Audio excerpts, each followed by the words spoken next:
Hello everyone.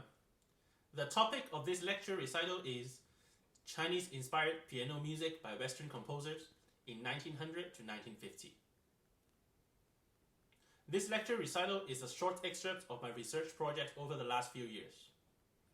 In music written by Western composers in the past, there are many pieces bearing titles that refer to China or Chinese culture. Perhaps one of the most well-known pieces is Chinese Dance from Tchaikovsky's Nutcracker.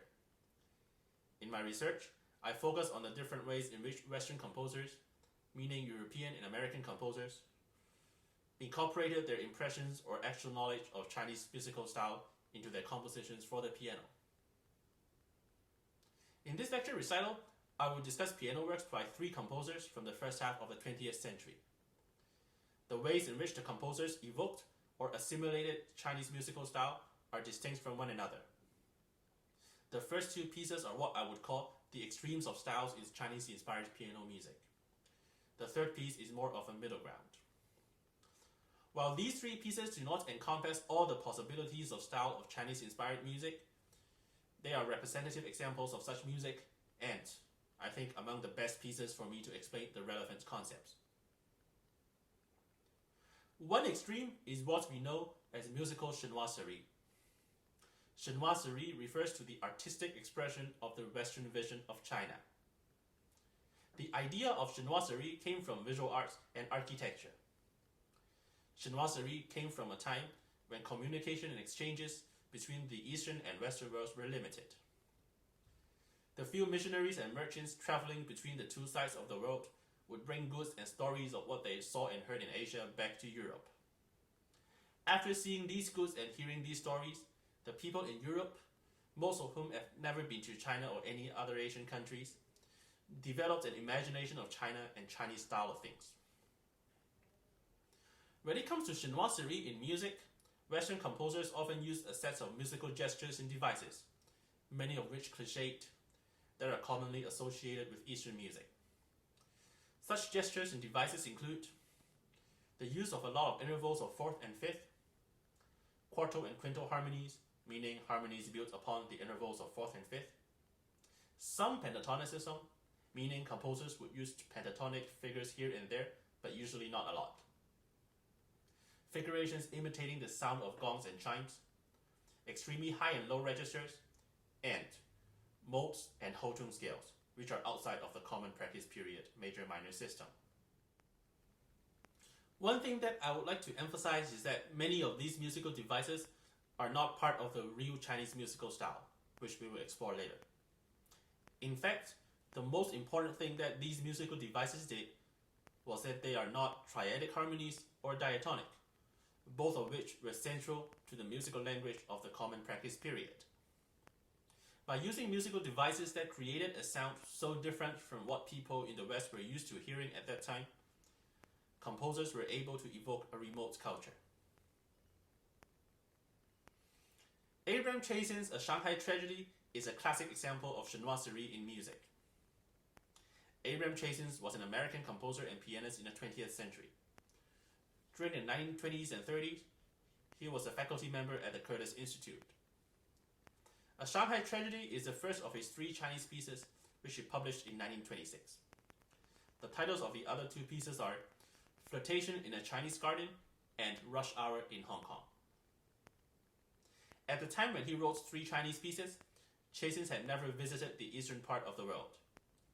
In fact, Chasins himself had said many times during his life that these pieces were written with the authority of someone who has never been near the Orient. The introduction consists of chords formed purely by fourths, creating an exotic sound world that is very different from what we would hear in typical common practice period triadic harmonies. The way that the chord starts in the low register and that the damper pedal is being used throughout creates a reverberating sound that resembles that of the gong.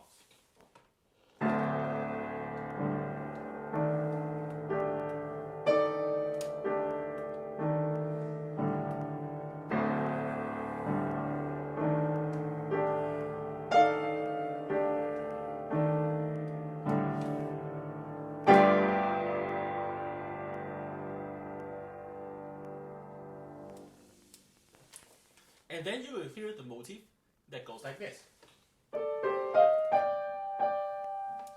made up primarily by fourths. As I'm going to play through the piece, you will hear this motif being repeated in various forms. The quarto and quinto harmonies here have a distinct sonority. There are also passages like this in whole tone scales.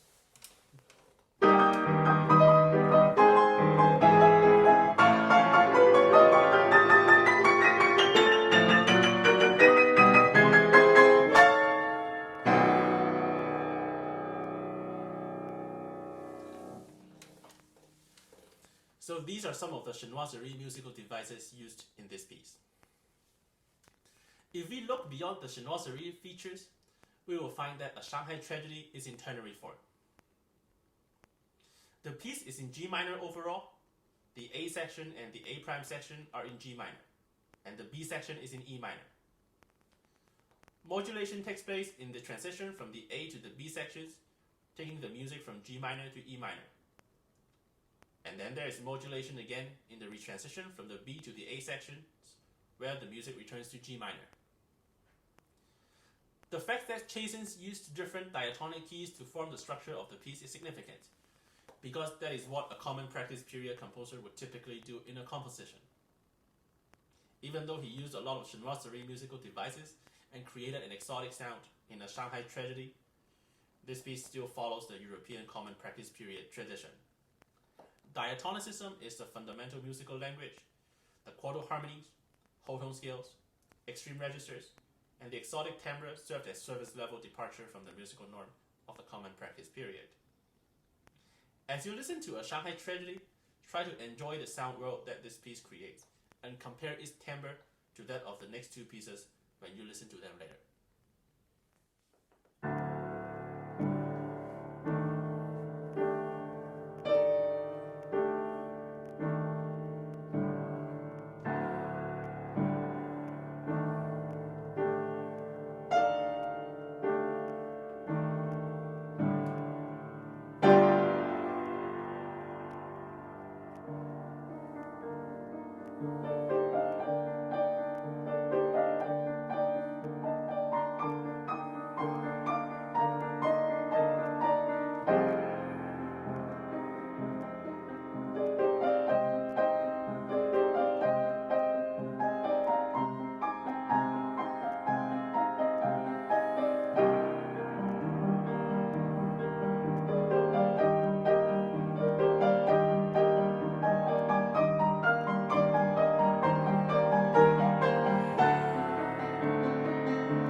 just heard is only a work of Chinoiserie by a Western composer instead of real Chinese music, you might ask, what is Chinese music and how is musical Chinoiserie different from Chinese music?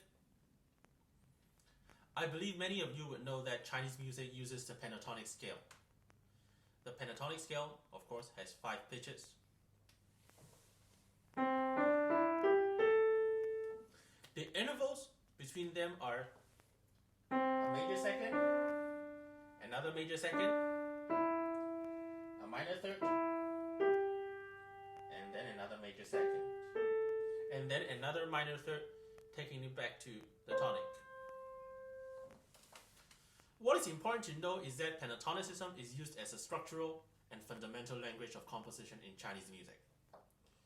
The Western major-minor system is foreign to traditional Chinese music. For example, in the second piece that I'm going to talk about, Alexander Tcherepnin's Homage to China, the primary pentatonic scale used is on E flat. The 5 pitches of the E flat pentatonic scale are E flat, F, G, B flat, and C. What is interesting, at least to us who are more familiar with the major-minor system, is that Chinese music written in pentatonicism is also capable of modulation. And here's how it works. I'll use a passage from Homage to China. Let's say we have a passage with the pitches F, G, A, C, D, which form a pentatonic scale. And then we have another passage with E flat, F, G, B flat, and C, which is another pentatonic scale. And then we have one more passage with G, A, B, D, E, which forms yet another pentatonic scale. The music can move from using the pitches of one pentatonic scale to those of another pentatonic scale freely, and that is how modulation takes place in Chinese music. Here's an example from Tcherepnin's Homage to China.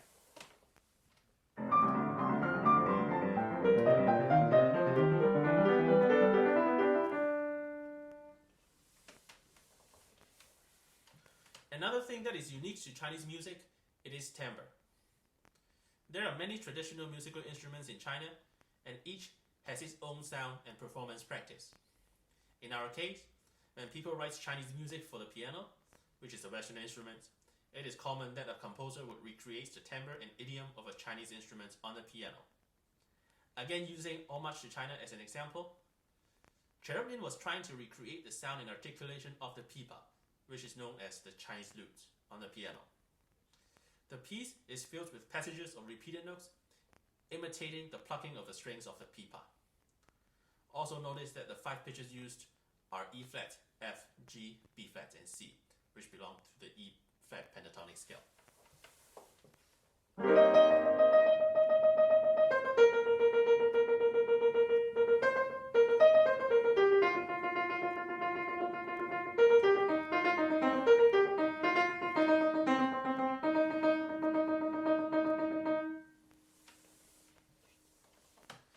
This piece is regarded as an extraordinary recreation of the idiom of the pipa on the piano. Alexander Tcherepnin was a Russian composer. He lived in Shanghai, China between 1934 and 1937. During that time, he was fascinated by Chinese music and immersed himself deeply in the country's culture. In addition to teaching, performing, and promoting musical education in China, he devoted himself to rigorous study of the style of traditional Chinese music. He even learned to play the pipa himself by taking lessons under Cao Anho, the leading pipa virtuoso at that time. That's why he was able to compose this extraordinary piece in genuine Chinese style. Here is Tcherepnin's Homage to China. Listen for the pentatonic sound and the articulation imitating the plucking of the strings.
piece that I would like to talk about is The Fifth Day of the Fifth Moon by Martinů. The title refers to the date of an ancient holiday which falls on the 5th day of the 5th month in the Chinese calendar. He dedicated this piece to Alexander Tcherepnin's wife, the Chinese pianist Li Xianming, whom Tcherepnin met when he lives in Shanghai. This piece is in ternary form. The musical style is what I would call hybrid. Martinů would switch styles frequently from one measure to the next. Most of these styles are easily identifiable and distinct from one another. In the A section, the first two measures go like this.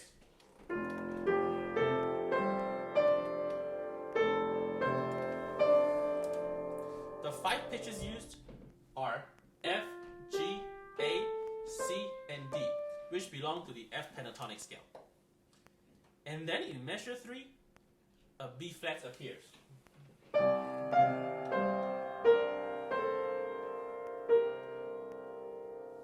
Turning this into F major. And then as we go on,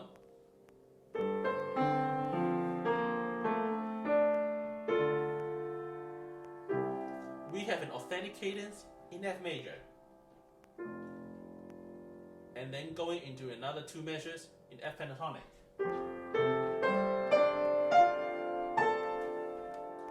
And then B flat again.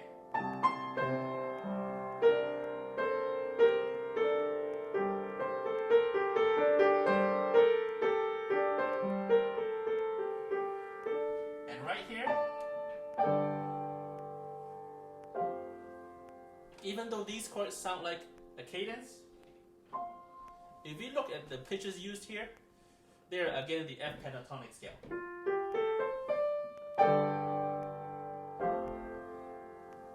In the B section, there are places where the music is neither diatonic nor pentatonic. Martinů used planing in these chords, obscuring any sense of tonality.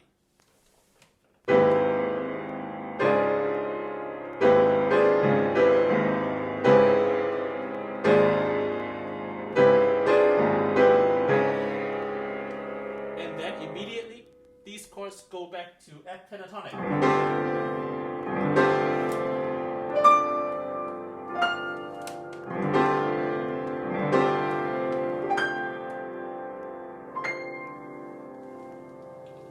As you listen through this piece, notice how the musical styles change very quickly.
three pieces that I talked about and played demonstrate how some of the European and American composers evoke or assimilate their own understanding of Chinese musical style into their piano works.